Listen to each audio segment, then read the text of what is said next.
Hi friends, అందరు ఎలా ఉన్నారు? నేను బాగున్నాను. అందరు బాగుండాలని కోరుకుంటానండి.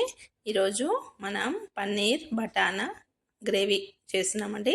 బటానాలు మరియు పన్నీరు, టమాటాలు, పెరుగు, పెరుగుతోనే గ్రేవీ లాగా మనకి చేస్తున్నాము. ఆ, మరియు ఈ పెరుగుని కొంచెం బాగా బీట్ చేసి అందులో పసుపు, కొంచెం కారం, కొంచెం సాల్ట్ ఇవన్నీ వేసి కలిపి పెట్టుకుందామండి. ఉప్పు, సాల్ట్ వేసాము. ఒకసారి కలిపేసుకొని కొంచెం గరం మసాలా వేసుకోవాలి. ఇది మొత్తం ఇలా బ్యాటర్ని ఇలా ఒకసారి కలిపేసుకొని పెట్టుకుందామండి.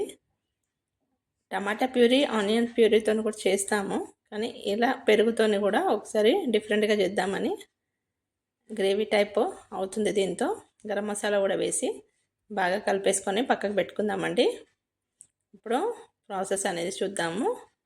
పన్నీర్ ముక్కలని సన్నగా కట్ చేసి అవి ఆయిల్లో డీప్ ఫ్రై చేసుకుందాం.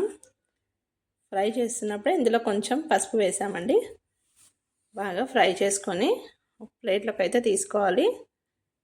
మొత్తం పన్నీర్ని ఇలాగే స్మాష్ కాకుండా ఫ్రై చేసుకోవాలి. ఈ సైజులో కట్ చేసుకుంటే సరిపోతుంది. ఒక ప్లేట్లోకి అయితే తీసుకున్నాము. అదే ఆయిల్లో, అదే గిన్నెలో మనం ఉల్లిపాయలు, పచ్చిమిర్చి వేసుకుందామండి. కొంచెం మసాలా దినుసులు, లవంగ, పట్ట, సాజీరా, గరం మసాలా కొంచెం వేసుకొని, బిర్యానీ ఆకులు కూడా వేసుకొని, ఉల్లిపాయలు, పచ్చిమిర్చి కూడా వేసుకొని బాగా ఫ్రై చేసుకోవాలండి. 4 పచ్చిమిర్చిని అయితే కట్ చేసాము. అవి కూడా వేసుకొని కొంచెం బ్రౌన్ కలర్ వచ్చే వరకు బాగా ఫ్రై చేసుకోవాలండి. సిమ్లో పెట్టేసి ఫ్రై చేసుకుందాం. పెరుగు వేయడం వల్ల మనకి గ్రేవీ అనేది వస్తుందండి. ఒక్కొక్కసారి మనం టమాటా ప్యూరీ, ఆనియన్ ప్యూరీ వేసి చేస్తాము.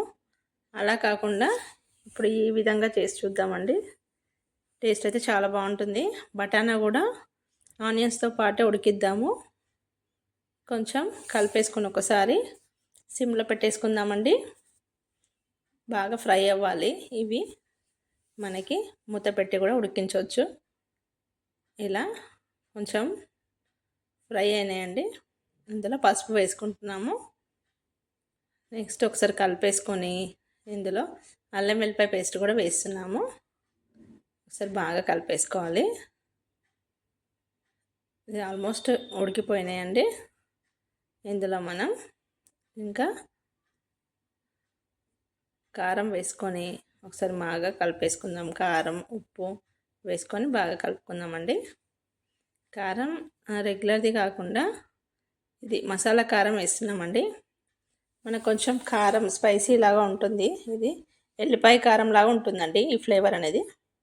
అది వేసేసి కొంచెం సాల్ట్ వేసాము. పుదీనా, కొత్తిమీర వేసుకొని టమాటా కూడా వేసుకోవాలి. ఒక 3 టమాటాలు అయితే కట్ చేసాము. పుదీనా, కొత్తిమీర కూడా వేసి బాగా కలిపేసుకుంటే ఆయిల్ వచ్చే వరకు అయితే ఉడికిద్దామండి. ఇలా మనకి ఉడికినప్పుడు ఒక్కసారి కలిపేసుకొని ఇందులో మనం పెరుగు కలిపిన మిశ్రమాన్ని వేసి కొద్దిగా వాటర్ అయితే వేసుకోవాలండి. ఇలా మనకి ఇప్పుడు గ్రేవీ టైప్ వచ్చేస్తుందండి. ఇది కొంచెం బాయిల్ అవుతున్నప్పుడే ఇలా మనం పన్నీర్ ముక్కలని కూడా వేసుకోవాలి. ఈజీగా చేసేసుకోవచ్చు మనం. అన్ని పన్నీర్ ముక్కల్ని వేసేసుకొని ఒక 5 to 10 minutes అయితే ఉడికించాలండి. టేస్ట్ అయితే చాలా బాగా వచ్చిందండి. రోటీకైనా, రైస్కైనా, దేనికైనా బాగుంటుందండి. బాగా మనకి బాయిల్ అవుతుంది. ఒకసారి బాగా కలిపేసుకొని కొంచెం గరం మసాలా వేసుకుంటున్నాము, ఇంట్లో ప్రిపేర్ చేసింది. అంతే అండి. బాగా బాయిల్ అవుతుంది కదా. తర్వాత ఒక ప్లేట్లో తీసుకొని బౌల్లో తీసుకొని సర్వ్ చేద్దాం. వీడియో నచ్చితే తప్పకుండా లైక్ చేయండి, షేర్ చేయండి, సబ్స్క్రైబ్ చేసుకోండి. Thanks for watching. Have a nice day.